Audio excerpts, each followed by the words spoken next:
Mongolian steppes, the horsemen of Genghis Khan rode out to conquer a great empire. They traveled across a vast grassland that stretched from Hungary to the Pacific. In eastern Mongolia, the steppe land still survives intact.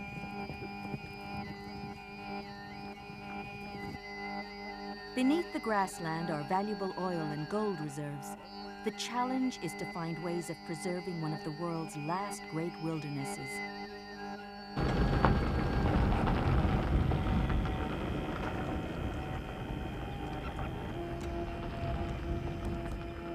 The eastern steppe of Mongolia is sparsely populated, and for good reason. It's a harsh environment with constant wind, freezing winters, and fiercely hot summers.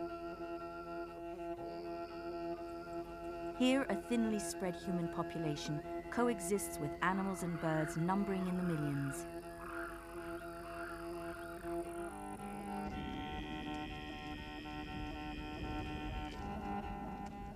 I really love the steppe.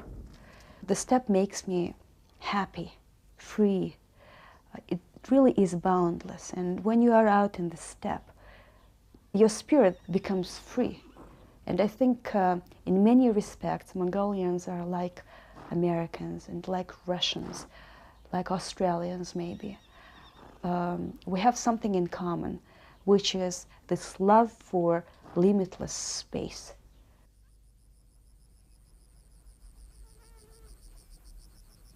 Economic development threatens the steppe habitat that's home to numerous rare species, such as the black stork and Przewalski's horse. This kind of habitat, once widespread, is now largely spoiled in neighboring China and Russia. This is it. There's no more. This is all. And the plan is within 2 years, they want to have this all partitioned off and sold. So privatization. If you divide the steppes, what will happen to the 2 million gazelles? Private owners will build fences on the steppe, and then the migration will be ended.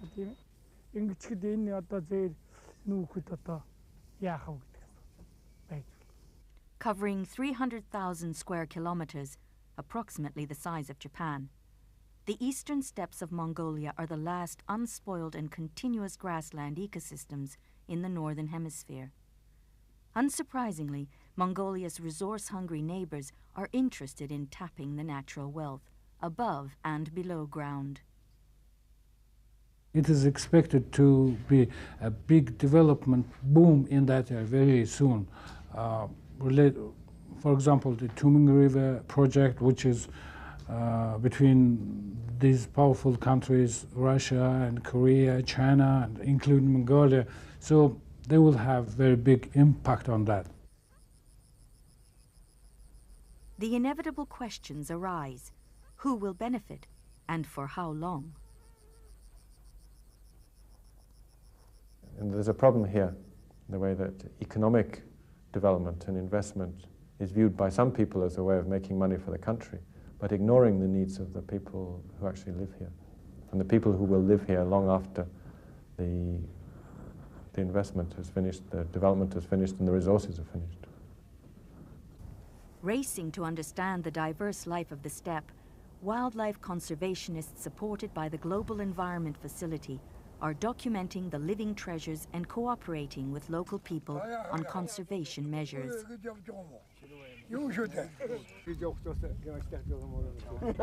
We are still ecological illiterates. We don't know to what extent we can degrade the environment before it can compensate anymore and collapses. Sandwiched between the taiga forest of Siberia and the Gobi Desert, the Mongolian steppes are the home of a proud race of traditionally semi-nomadic people. Modern Mongolians stand at the crossroads between old and new. Mongolia's tradition of viewing man as part of nature, not as something opposed to nature. Man is an inherent, organic part of nature. We never talk about taking something from nature, about conquering nature. We are part of it. We have always been part of it, and this is how we survived in our harsh climate. Mongolian nomads traditionally had no concept of the ownership of land. The grasslands have always been shared by all. There are few places left on Earth that have not been destroyed or degraded. Yes, there are patches of different habitats, but here in the Eastern Steppes, you have a whole ecosystem, a huge grassland with its distinctive species of plants and animals. You have the huge herds of gazelles. You still have wolves that prey on them. You have little Corsac foxes.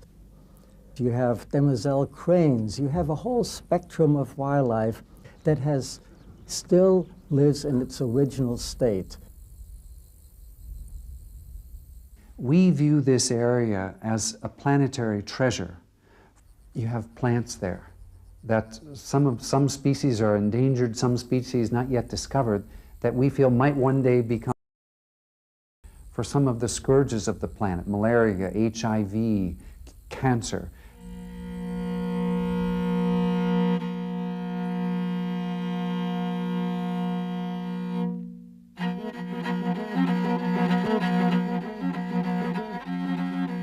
Although scientific study is incomplete, it is known that up to 3 million gazelles annually migrate across the Eastern Mongolian Steppe, making this one of the last great migrations of hoofed mammals on Earth.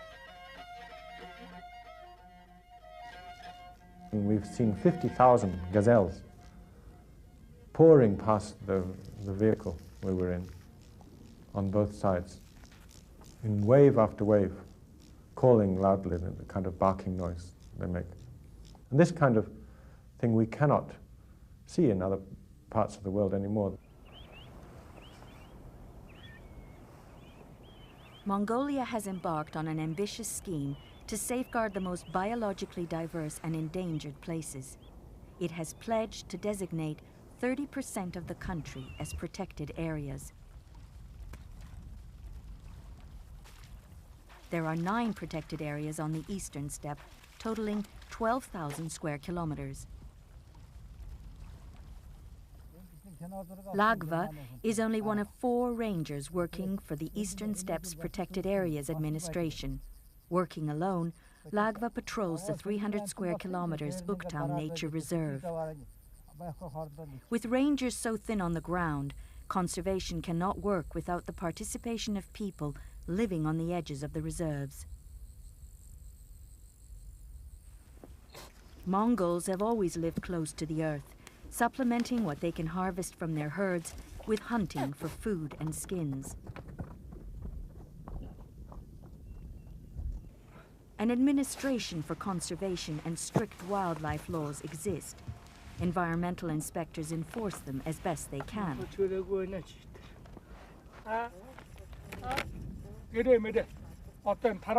For the most part, local use is small scale.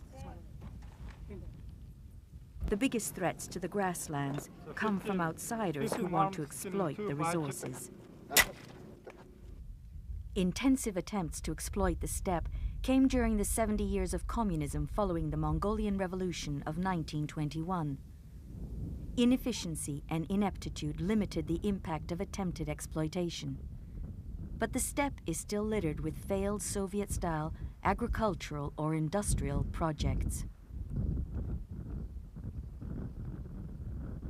When the Soviet Union collapsed, Mongolia began a painful transition to a market economy. Now, commercial forces are poised to exploit the resources of the Eastern Mongolian steppes. And these international developers are well-funded and well-organized. We signed a production sharing contract with the Petroleum Authority of Mongolia in 1993, actually the first ever signed. And We have spent in the Tomsock Basin $52 million in the last 6 years. The pressures on the steppe are not just from the discovery of oil. Extracting the mineral riches will add to that pressure.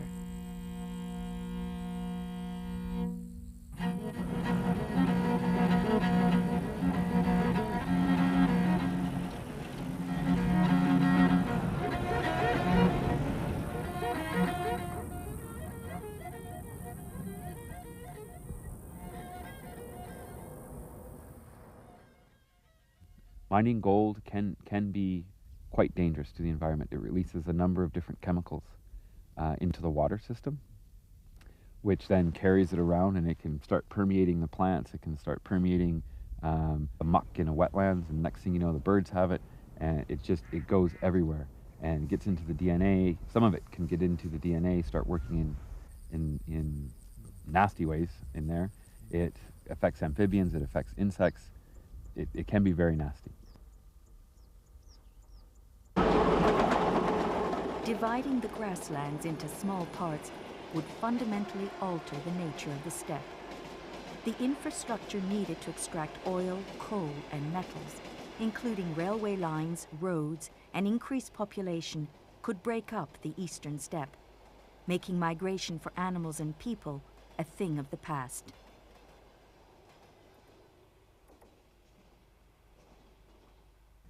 Development in eastern steppes will come. There's already oil development, uranium prospecting, a railroad will be built with more boreholes to provide wells, more herdsmen will move in. The fact is, much of the destruction in the world is simply due to wastefulness and poor planning. You can develop certain areas in the eastern steppes and still maintain the grasslands, but you have to set limits on things. If human and domestic animal populations grow with development, increasing the size of settlements, they will strain water supplies and damage the fragile soil. The danger is that the pressures from overgrazing could degrade the grassland, and that could lead to desertification.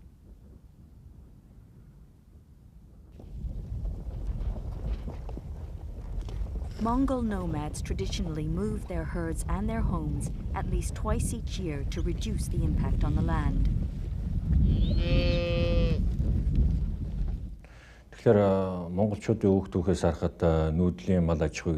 Mongols have always been one of the closest people to the environment because of the historic use of nomadic herding.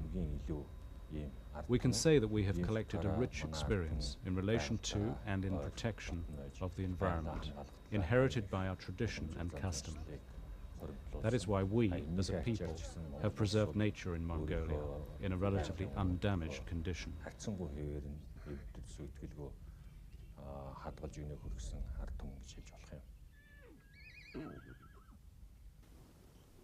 Basic to the Mongolians' ability to pack up and move at a moment's notice are their ingenious and very cozy dwellings. White felt tents called gur in Mongolian and yurt in Russian, they are elegant and functional. Built around a hub with 2 supporting poles, a collapsible lattice frame, and wooden ceiling spokes, they take about 30 minutes to erect.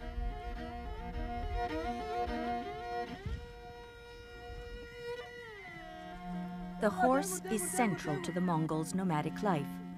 Mongol children learn to ride before they learn to walk. And this begins the lifelong love between Mongols and horses.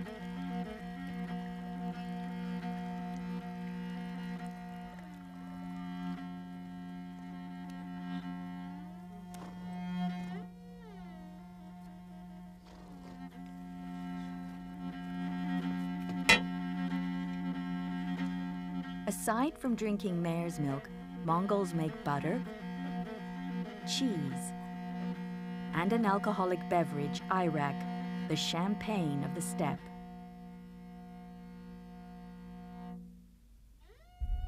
To a Mongol, horses represent not only wealth and status, they provide food and transportation.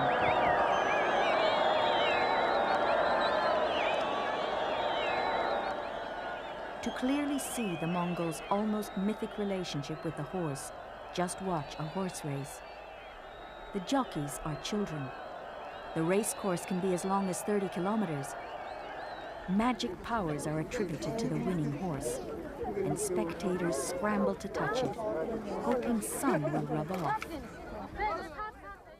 If we maintain the steppe ecosystem, we maintain the potential for using the steppe in pastoral lifestyle, which has been used for centuries. If we fragment it, we lose the chance to do that. We'll actually destroy the life support system here, the normal life support system, the life support system in which Mongolia has great pride and cultural tradition. There are two distinctly different approaches to modernization. One is firmly rooted in the urban settled lifestyle, and the other steeped in the traditions of the nomad. I think our herders are the bearers of genuine Mongolian values, genuine Mongolian traditions. But what type of modernization should Mongolia pursue? That will depend on the type of the development model that we will define and will implement. The challenge is, how do they have growth? How do they get the schools and the health centers and the opportunities for families that they're seeking? At the same time, how do they still have a chance to breathe clean air, travel in the steppes, ride horses? Schools in the capital, Ulaanbaatar, and other towns are the only schools available. The nomads either send their children to boarding school or settle in towns, giving up their way of life. The driving force of the families in our valley is this incredible thirst for education. They want education. And they get stuck because they don't want to go to UB. They don't want to go to Choi Balsan. They would like to stay out there, but they need to get their children into school. Modern advances like satellite phones and the internet might help sustain the nomadic life and protect the steppes. We have the technology right now to put a virtual university into this country where everybody here would be within 50 kilometers of a terminal. We could do that easily. Easily we could do that. Because I do appreciate very much Mongolian style of living. It means that roam, to go everywhere, to stay wherever you want. This technology fits that, I think, because there is only small device to bring with you. And there will be no huge terrestrial systems, no more earth digging, no more destroying of nature.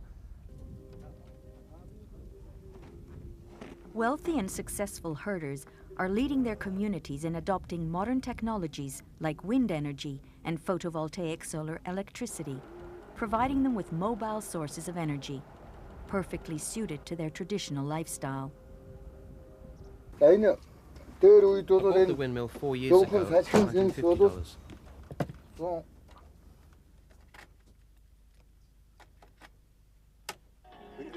And when I learned at the Herdsman Association meeting that solar panels could be integrated, I bought one for $170.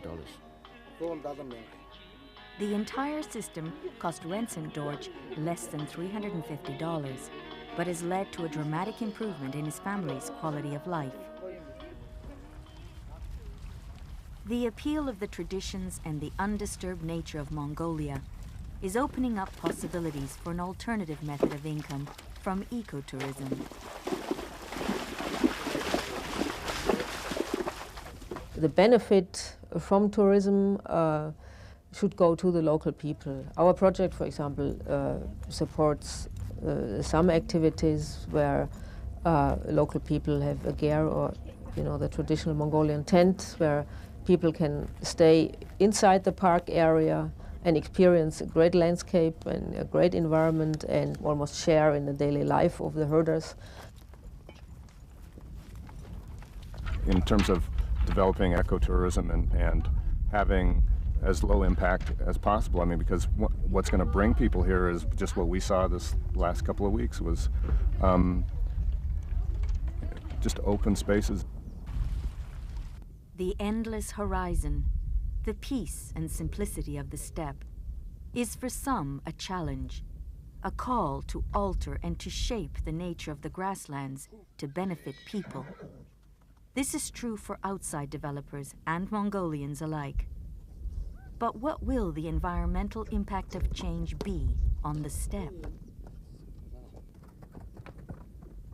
Of course, economic development is very important for local people.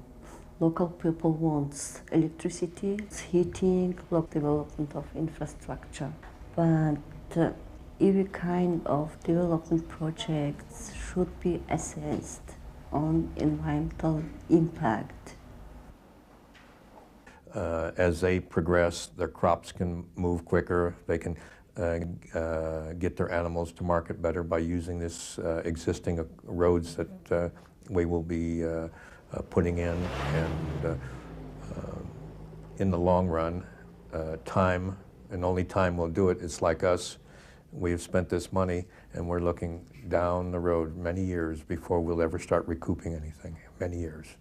And it'll take a few years for the impact in the local area to show improvement, but it always does in the long run.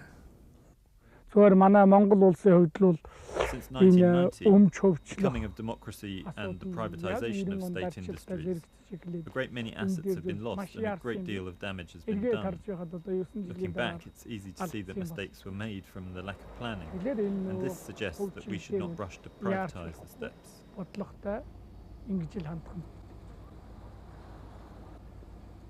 There's very few people who have not as yet damaged the environment.